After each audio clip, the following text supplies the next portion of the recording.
बिस्मिल्लाहिर्रहमानिर्रहीम। अस्सलाम वालेकुम नादरीन, आप यूट्यूब चैनल देख रहे हैं, मैं इमरान खान। नादरीन, मैंने सबसे पहले मैं बात करता हूँ, मैंने एक वीडियो देखी अभी, क्योंकि हम लोग यहाँ स्पेन में थे और यहाँ एक प्रोग्राम चल रहा था। मुझे कुछ नौजवानों ने दावत दी, उन्होंने कहा जी कि यहाँ एक प्रोग्राम है, आप उसमें शिरकत करें सोशल मीडिया के हवाले से। तो मैं आजकल काम ही सोशल मीडिया पर करता हूँ।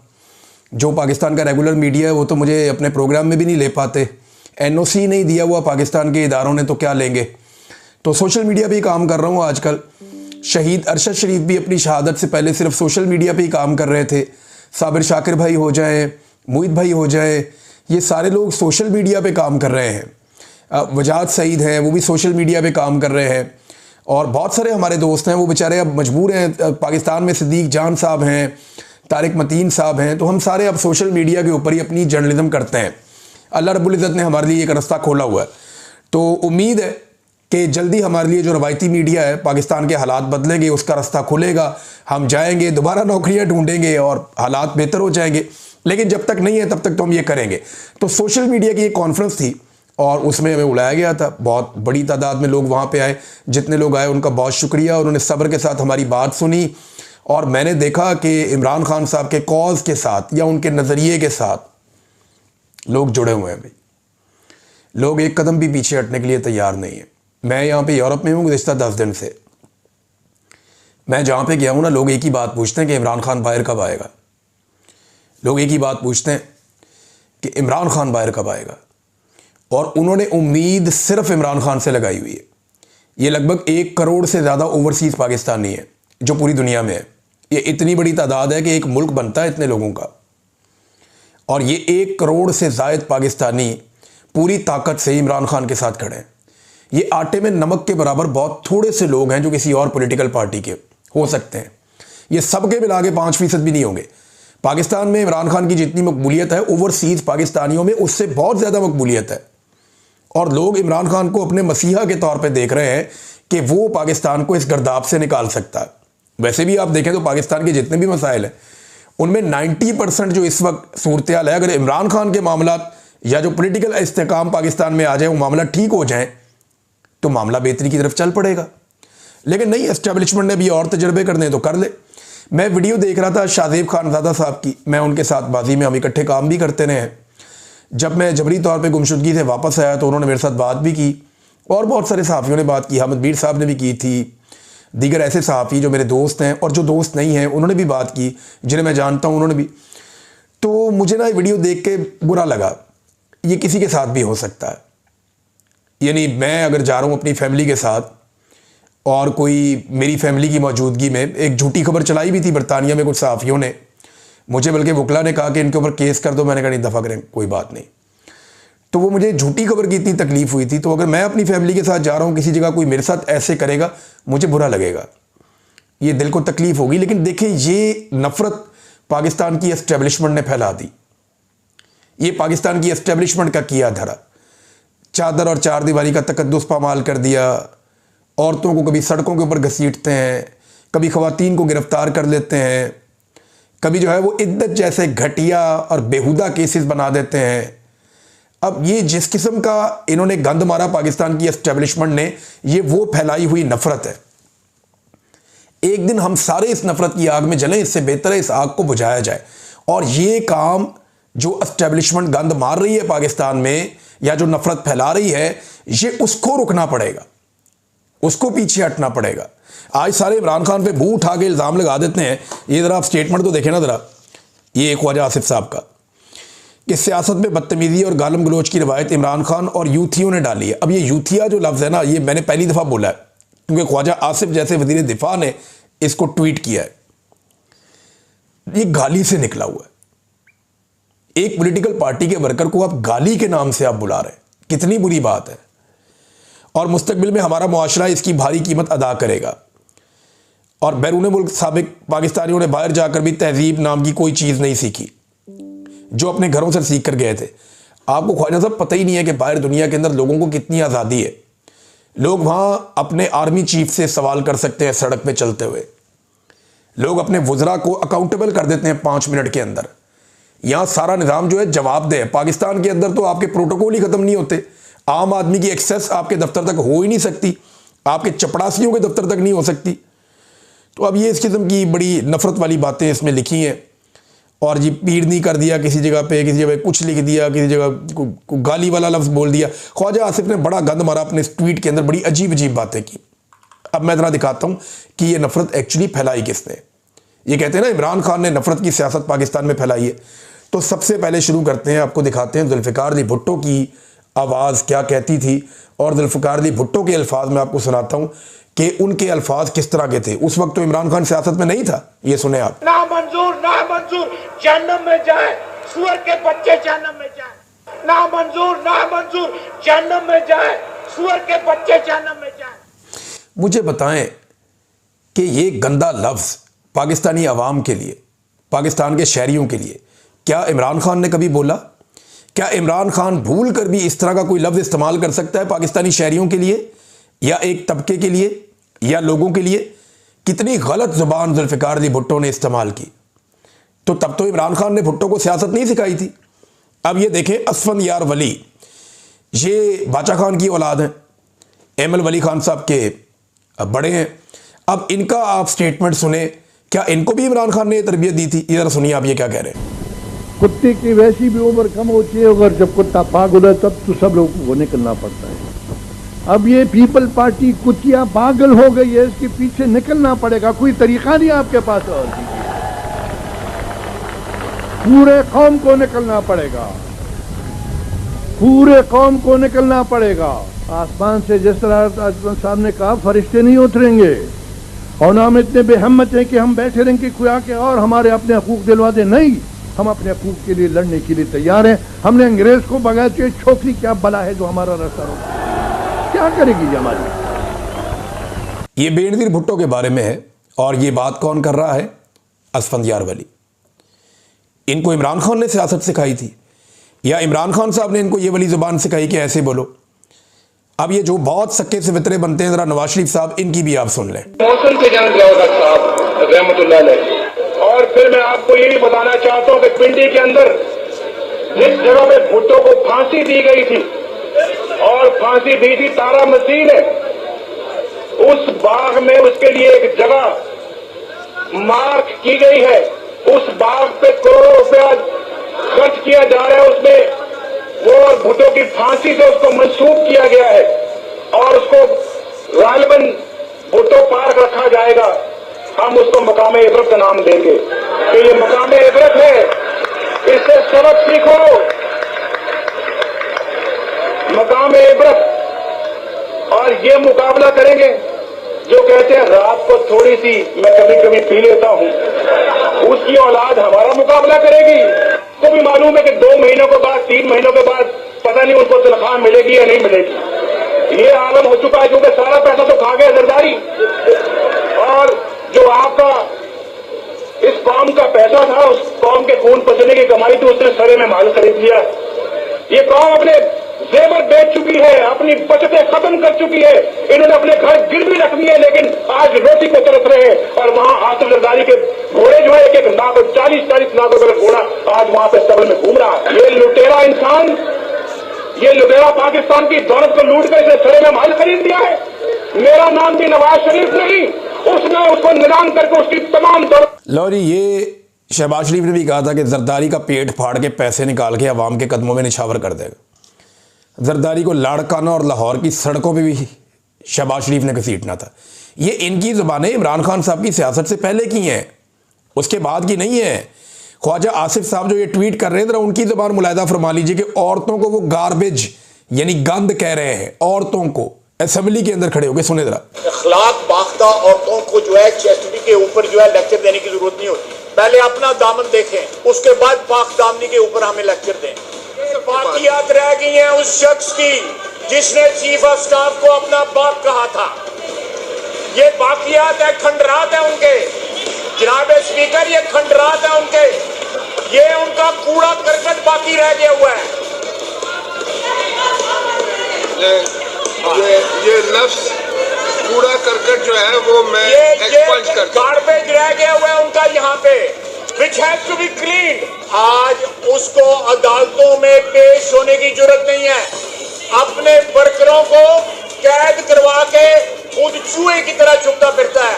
जिस शख्स को औरतें डिफेंड करें उसकी जुर्रत और बहादुरी क्या होगी। जी, ये ख्वाजा आसिफ की ज़बान का एक हिस्सा आपने मुलाहिदा किया, वैसे बहुत सारे ऐसे और भी हैं, एक आपको और सुनाते हैं, ये देखें।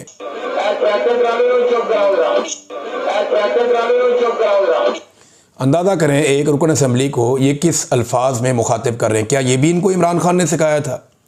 अभी तो मैंने आपको MQM पीपल्स पार्टी और PMLN की वो वाली लड़ाइयाँ नहीं सुनवाई जो इमरान खान साहब की सियासत का उरूज आने से पहले ये एक दूसरे के साथ लड़ते थे, और उसके अंदर जो ये घटिया ज़ुबान इस्तेमाल करते थे, क्या वो भी इनको इमरान खान ने सिखाई थी? ये ना मसला ये है कि ये सारे आपस में गंदी ज़ुबानें बड़े लंबे अरसे से इस्तेमाल कर रहे हैं। बेनज़ीर की गंदी फ़ोटो में फेंक दी, कभी फातिमा जना की बेहुरमती कर दी, कभी बेनज़ीर की जो बेहुरमती कर दी, कभी बेनज़ीर की वालदा की कर दी, कभी नून लीग की कर दी। ये एक दूसरे को गंद मारते रहे, हमेशा ये गंद मारते रहे एक दूसरे को। लेकिन इमरान खान साहब आ गए ना सियासत में, तो इमरान खान की मुखालफत में ये सारे के सारे नेक परवीन बन गए हैं अब, और इंसानों को लगता है कि इनसे ज़्यादा बेहतर कोई नहीं है। तो ये रिकॉर्ड मैंने दुरुस्त करने के लिए आपको सारी चीज़ें सुनाई हैं, और ये रिकॉर्ड के ऊपर आप रखिएगा ताकि रिकॉर्ड दुरुस्त रहे और सबको याद रहे कि किसने ये गंद मारा है। नाज़रीन, इमरान खान साहब ने बुशरा बीबी के खिलाफ जो प्रोपेगेंडा हुआ और जो अभी ये सारा कुछ लिखा गया, आज से कुछ अर्सा पहले इमरान खान साहब ने इसका पोल खोल दिया था। ऐसा लगता है कि इमरान खान साहब को ना एडवांस में कुछ चीज़ों का आइडिया हो जाता है, और उन्होंने पहले ही बता दिया था कि ये बुशरा बीबी को क्यों अटैक करते हैं और वजह क्या है इसके पीछे।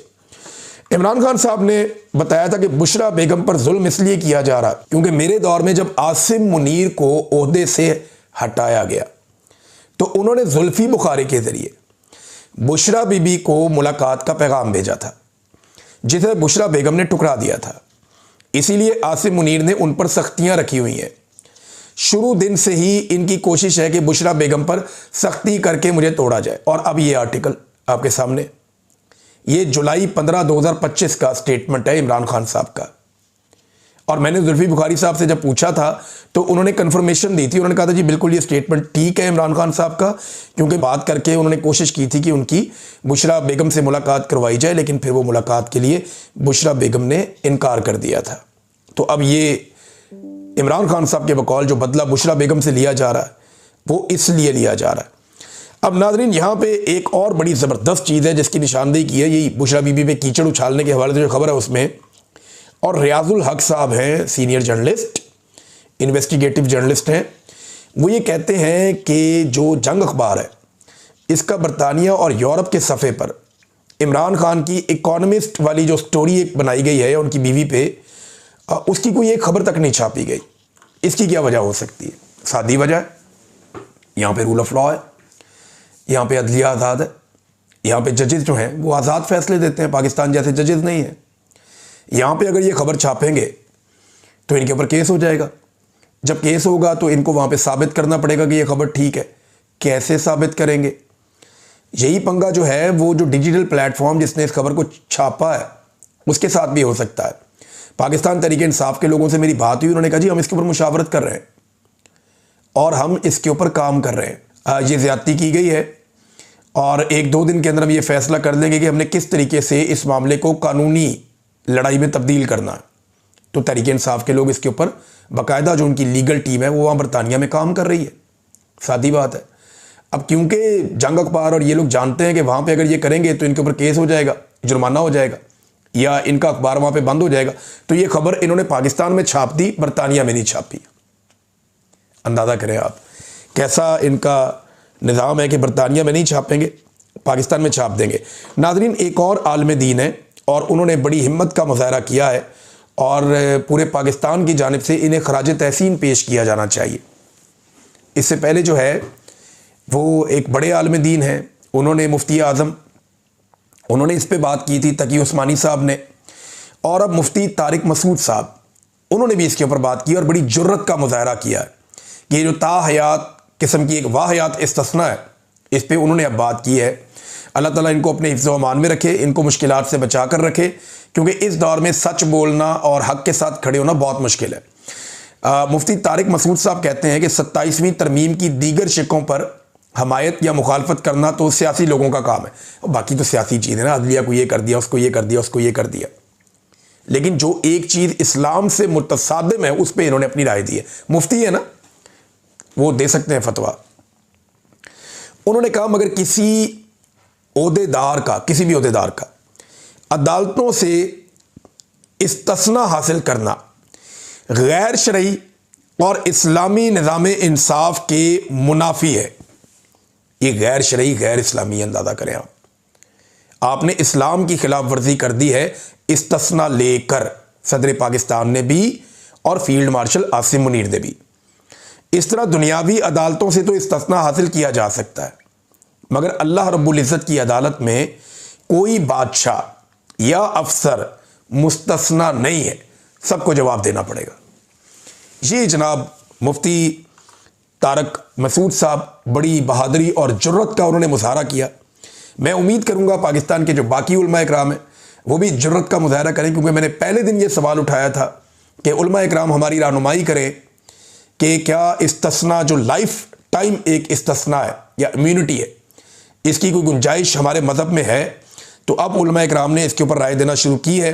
मुफ्ती तकी उस्मानी बोल चुके हैं, मुफ्ती तारिक मसूद साहब बोल चुके हैं, मुफ्ती जवाहर बहादुर साहब भी इस पर बात कर चुके हैं, और ताहिर अशरफी साहब जैसे एक सरकारी मौलवी, हालांकि जो बड़े एस्टेब्लिशमेंट से अच्छे ताल्लुकात रखते हैं, उन्होंने भी कहा कि इस्तिस्ना और एक्सटेंशन का इस्लामी शरीयत से कोई ताल्लुक नहीं है। उन्होंने अल्फाज का चुनाव बड़ा मुहतात रखा, खुलकर नहीं आए, लेकिन उन्होंने भी ये बोझ नहीं उठाया। ये कोई आदमी नहीं उठा सकेगा। ये गैर इस्लामी और गैर आईनी, अब तो आइन का हिस्सा बना दिया ना, लेकिन आप आइन में ऐसी चीज़ कैसे डाल सकते हैं जो इस्लाम से मुतसादिम है? आपको पता है पाकिस्तान के आइन का ये बुनियादी नुक्ता है, इसको समझिए आप, कि आप पाकिस्तान के आइन में कोई एक ऐसी शिक शामिल नहीं कर सकते जो इस्लामी कवानीन की बुनियादी रूह से मुतसादिम हो।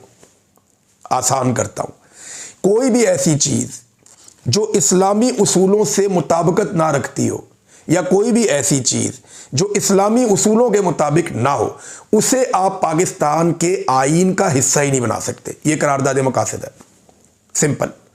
आप आइन का हिस्सा ही नहीं बना सकते किसी ऐसी चीज़ को जो आपके इस्लाम से मुताबिकत ना रखती हो। अब ये गैर इस्लामी और गैर शरई मुफ्तियान इकराम करार दे रहे हैं, मैं नहीं कह रहा, और लगातार उनकी तादाद में इजाफा हो रहा है। मज़ीद उलमा इकराम इस पर बात करेंगे तो वो भी हम आपके सामने रख देंगे। मुफ्ती साहब ने बहादुरी का मुजाहरा किया, अल्लाह ताला उनकी हिफाजत करे। नादरीन, आर्मी चीफ ने एक स्टेटमेंट दिया और उसके ऊपर रद्दमल भी लोगों का आ रहा है। आर्मी चीफ ने कहा ये फ़ौज अल्लाह की फ़ौज है, हमारे सिपाही अल्लाह के नाम पे लड़ते हैं, ये फील्ड मार्शल ने कहा। इनकी मुलाकात हो रही थी वहाँ पे, जो उर्दन के सरबराह आए हुए हैं यहाँ पे, फील्ड मार्शल, उनके साथ मामलात हो रहे थे, मुलाकात। उसके बाद कोई सहाफ़ियों से गैर रस्मी बातचीत में ये उन्होंने कहा कि ये अल्लाह की फ़ौज है, हमारे सिपाही अल्लाह के नाम पे लड़ते हैं।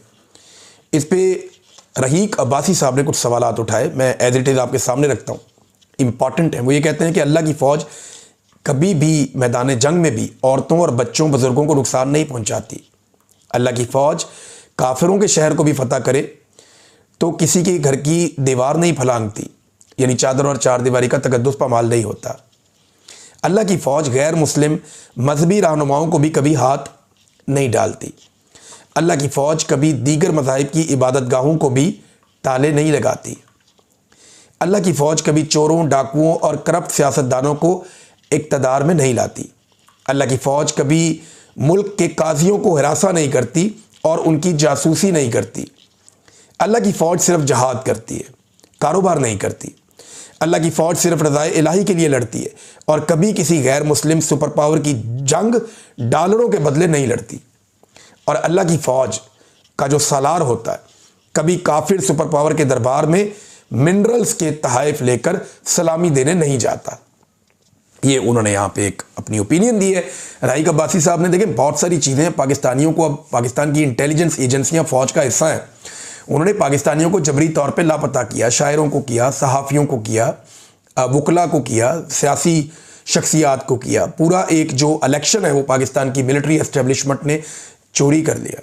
अल्लाह की फ़ौज तो ऐसा नहीं करती। जो यास्मीन राशिद साहिबा के साथ हो रहा है, जो सिविलियंस का मिलिट्री कोर्ट के अंदर ट्रायल हो गया, ये सारी चीज़ें होने के बाद अब आप स्टेटमेंट तो दे सकते हैं, इंडिया के हद तक लोग ये स्टेटमेंट पसंद करेंगे। पाकिस्तान के जो दुश्मन हैं उनके साथ जब फौज लड़ती है उस हद तक ये स्टेटमेंट पसंद किया जाएगा, लेकिन जब मिलिट्री एस्टेब्लिशमेंट की पॉलिसीज़ की तरफ लोग देखते हैं तो फिर बहुत सारे गिले और शिकवे आते हैं, जिनमें से कुछ मैंने अभी आपको बोलकर सुनाए भी है।